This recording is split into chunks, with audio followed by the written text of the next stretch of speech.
Good evening friends, मेरा नाम बीना है और मैं बेस्ट ट्रेनिंग सेंटर के प्लेटफॉर्म्स पे आपको बायोलॉजी के नया टॉपिक आपको प्रोवाइड करवाने जा रही हूँ, जिसका नाम सेल है, the unit of life. Very very important chapter है और आपको इससे कॉम्पिटिटिव एग्ज़ाम में बहुत हेल्प मिलेगा, क्योंकि ये क्लास 9th का टॉपिक है। प्लस यहाँ से स्टार्ट होके या आप किसी भी सेक्टर में अगर आप बायोलॉजी में आप तैयारी कर रहे हैं तो ये आपको हेल्प करेगा।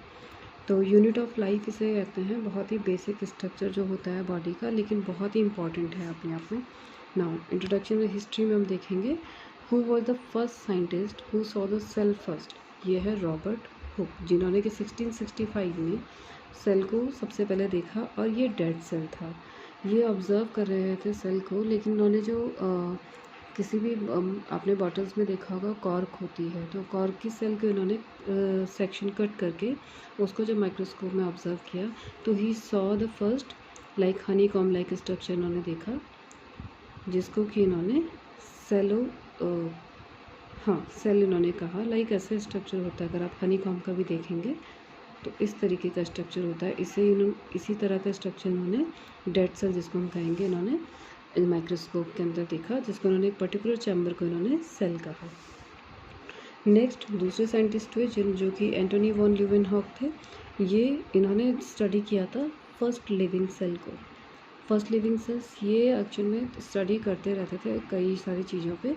तो इन्होंने भी लिविंग सेल को, मतलब जो मूवमेंट कर रही थी, जो जीवित थी, जो कोशिकाएं, उनको इन्होंने देखा। नाउ अब मैं अगर डेफिनेशन की बात करूँ, cell is the fundamental structural functional basic unit of life. तो ये बहुत ही इंपॉर्टेंट डेफिनेशन है सेल के लिए, और इसी में सारी चीज़ समराइज़ कर जाता है कि सेल एक्चुअल में है क्या। सेल अकेले में ही हमारे बॉडी के लिए हमारी फंडामेंटल स्ट्रक्चरल फंक्शनल और बेसिक यूनिट है। लाइक अगर मैं छोटा सा चीज़ कंपेयर करूँ तो अगर कोई मकान कंस्ट्रक्ट होता है, वहाँ पे एक छोटी सी ईंट, ब्रिक जिसे हम कहते हैं, जितनी इंपॉर्टेंट एक ब्रिक की होती है एक अकेले ईंट की, क्योंकि बिना ईंटों के तो घर बनता नहीं है, लेकिन वहाँ पे ईंटें काफ़ी सारी लगती हैं, नंबर्स ऑफ ईंटें, मतलब n नंबर्स ऑफ ईंटें, आप उसमें नहीं बता सकते कितनी ईंट लग रही है, लेकिन वहाँ पे जितनी एक ईंट की इम्पॉर्टेंट होती है उतनी ही हमारी बॉडी में एक सेल इम्पॉर्टेंट होती है। नाउ अब हम इसकी थोड़ा सा प्रॉपर्टीज़ पे आ जाते हैं। सेल हाउ न्यूमरस, कितनी हो सकती हैं नंबर में, तो सिंगल सेल भी होते हैं। कई ऐसे एनिमल्स हैं जो सिंगल सेल्ड होते हैं। सिंगल सेल में क्या आते हैं, सिंगल सेल में कौन से, many small plant and animals are made up of just one single cell. तो इसमें आपके पास कौन आ जाएंगे, बैक्टीरिया, आपका यीस्ट, ऐसे काफ़ी सारे एनिमल्स हैं जो कि सिंगल सेल्ड होते हैं, सिर्फ made up of a single cell. Next आपके पास आ जाता है some very small plants and animals are made up of few celled. कुछ ही सेल से बने होते हैं, ना कि सिंगल ना बहुत ज़्यादा, तो उनको फ्यू सेल्ड एनिमल्स कहा जाता है। जैसे कि Volvox, spirogyra, these are the animals made up of few cells. Multicellular, most plant and animals we see around us including ourselves are made up of millions and billions of the cell. तो ये सबसे highly जो कहते हैं कि highly made up of cells, तो ये है आपके पास। जैसे अगर हम सिंपल कहें कोई प्लांट, अगर मैं फ्रूट की बात करूँ तो मैंगो, टाइगर, ह्यूमन, ये सारे क्या हैं, आपके मल्टीसेल्ड एनिमल्स हैं। हाउ स्मॉल, कितनी छोटी से छोटी और कितनी बड़ी से बड़ी सेल हो सकती है, तो how small it is, cells are very small are seen only with the microscope.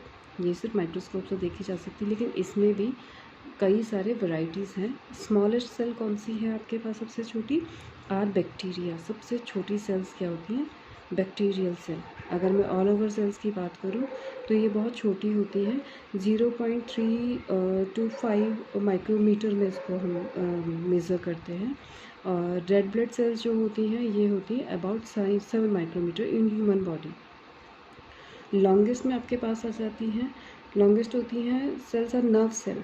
जो बॉडी में हमारे नर्व सेल होती हैं ये सबसे लॉन्गेस्ट होती हैं, because if you know that brain से लेके कनेक्ट होती हैं ये पूरे बॉडी में और टो तक ही जाती है। तो ये काफ़ी सारी कनेक्ट हो के ये नर्व सेल्स काफ़ी लंबाई में काफ़ी सबसे लॉन्गेस्ट होती है। Imagine a nerve cell extending from your finger tip up to the spinal cord inside your backbone. तो काफ़ी लॉन्गेस्ट होती है cell only. Largest cell are the birds eggs actually the central yellow sphere. जो central में yellow sphere yolk जिसको हम कहते हैं वो सबसे बड़ा होता है। Ostrich egg before development begin in it. जो योग होता है सेल का egg yolk before development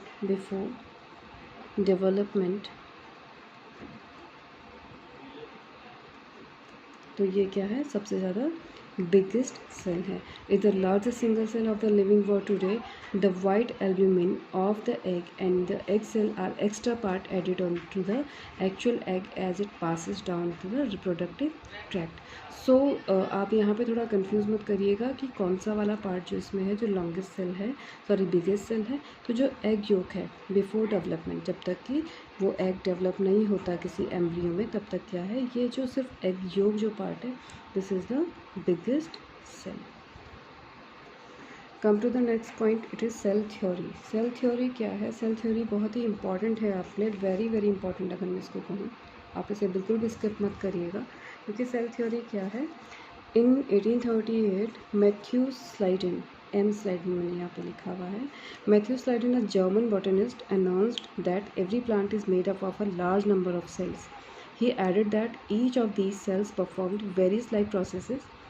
A year later, just इसके ही बाद एक साल बाद हम कहेंगे, थियोडर स्वान नाम के एक साइंटिस्ट थे, German geologist made similar discovery in animals. उन्होंने भी इसको सिमिलरिटी में इसी तरीके से उसको ऑब्जर्व करके उसको प्रूव किया। He declare that all animals and plant are composed of cell.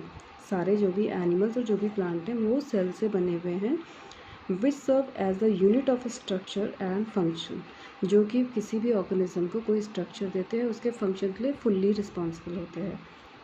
This is in short is called the cell theory. उस टाइम पे यही इतने ही स्टेटमेंट दोनों के, जो कि एम.जे. स्लाइडेन और थियोडर स्वान के थे, इसी को सेल थ्योरी कहा गया। But after some time having been proposed by Sladen and Swan in the year in 1839, ये 1839 में ये चीज़ प्रूव्ड हो गई कि यही सेल थ्योरी है। इतना ही, लेकिन आप इसको इतने में लर्न मत करिएगा, बस आपको सिर्फ नाम ध्यान रखना है कि वो कौन साइंटिस्ट थे जिन्होंने सबसे पहले सेल थ्योरी दिया। लेकिन आफ्टरवर्ड्स क्या हुआ, रुडोल्फ विर्चॉव नाम के एक और साइंटिस्ट आए। इन्होंने 1858 made an addition to the cell theory by saying that all cell arise from pre existing cell.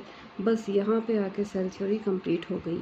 और इन्होंने फिर ये तीनों पॉइंट जो कि पहले दो साइंटिस्ट ने दिए, इंक्लूडेड रुडोल्फ विर्चॉव, इन्होंने जो लास्ट का पॉइंट इन्होंने बताया, उन तीनों को इंक्लूड करके एक सेल थ्योरी तैयार करी जो कि बहुत ही ज़्यादा इंपॉर्टेंट हुई सेल को एक्नॉलेज करने के लिए। तो what are the 3 points here? 1, the cell is the smallest unit of structure of all living things. Second is the cell is the unit of function and of all living things. And now third is the all cells arise from the pre-existing cells only. ये बहुत important है तीनों के तीनों point, जिससे कि हमें cell के बारे में जानने को मिलता है। What does the cell theory mean? क्या कहती है? Take to example a plant such as mango and animals such as frog. Structural unit का क्या मीनिंग हुआ? If we take any part of the body of a frog or any part of mango plant and examine it under a microscope, it will show a cellular structure. ये हमें sales दिखाएंगे इसके अंदर, चाहे वो frog की cell से या फिर मैंगो की सेल से। Next is functional unit. Any functions in the body of the frog is in the mango plant is due to the activity in its cell. For example, movement of the frog is due to the contraction of muscle cell. Food is digested by the zyme with the cell of the gut secrete. Digested food is absorbed by the cell and absorbed food is used up in cell for various metabolic activities. In a mango plant, photosynthesis occurs in the cells of leaves. The root cell absorb water from the soil and so on. This is very important. Cell died and replaced. Cell अपने आप में ही क्या होती हैं, ख़त्म होती हैं और रिप्लेस कर दी जाती है। जो भी सेल डेड होने वाली होती है वो डिवाइड हो जाती है 2 न्यू सेल्स में। The body of the frog और of the mango tree is composed of millions and millions of the cells. Many of these cells continuously die and are replaced by new ones, which are formed by the division of younger cells. Formation of cells from pre-existing cells is a never-ending change. अगर हम यहाँ पे देखें, मतलब ये एक cell है, this is the nucleus, it divide into 2 new sales, और ये पहले वाली जो सेल होगी इसको हम डेड कहेंगे, बिकॉज इसका कोई भी अपना वैल्यू नहीं रह जाएगा. It convert into divide into 2 new sales. All life start as a single cell. The life of the frog and the life of the mango tree started as an egg and as a seed respectively. The egg was a single cell produced by the cell of the ovary of the mother frog. The mango seed had an embryo which also started as a single cell in the ovary of the flower of the parent mango tree. तो मेरे ख्याल से आपको clear हो गया होगा कि cell की क्या फीचर्स है, कैसे सेल इम्पॉर्टेंट है. अभी एक चीज़ और इसमें रहती है कि smallness of cells a greater efficiency. अगर सेल कोई छोटी है तो उसका यूज़ है, क्या उसके फ़ायदे या क्या एफिशिएंसी है. तो इसके 2 बहुत ज़्यादा मेन फ़ायदे हैं. First is different region of a cell can communicate with each other rapidly for the cell to function effectively. छोटी सेल होने से जल्दी कम्युनिकेट कर पाएगी. हर मतलब अपने आसपास अगर ये एक सेल है तो ये अपने पास की बाकी और सेल से जल्दी से कम्युनिकेट कर पाएगी. अगर कंपैरेटिवली एक बड़ी सेल है तो सिर्फ अपने साथ की एक बड़ी 2-3 सेल से ही कम्युनिकेट कर पाएगी. Cell has a large surface area, volume ratio for the greater diffusion of substances in and out for the cell. तो लार्ज सरफेस एरिया होने से भी ये जल्दी किसी भी चीज़ को ट्रांसफ़र, डिफ्यूज़न इसको कहेंगे अगर हम, तो डिफ्यूज़ कर सकते, डिफ्यूज़ आउट कर सकती, डिफ्यूज़ इन कर सकती है.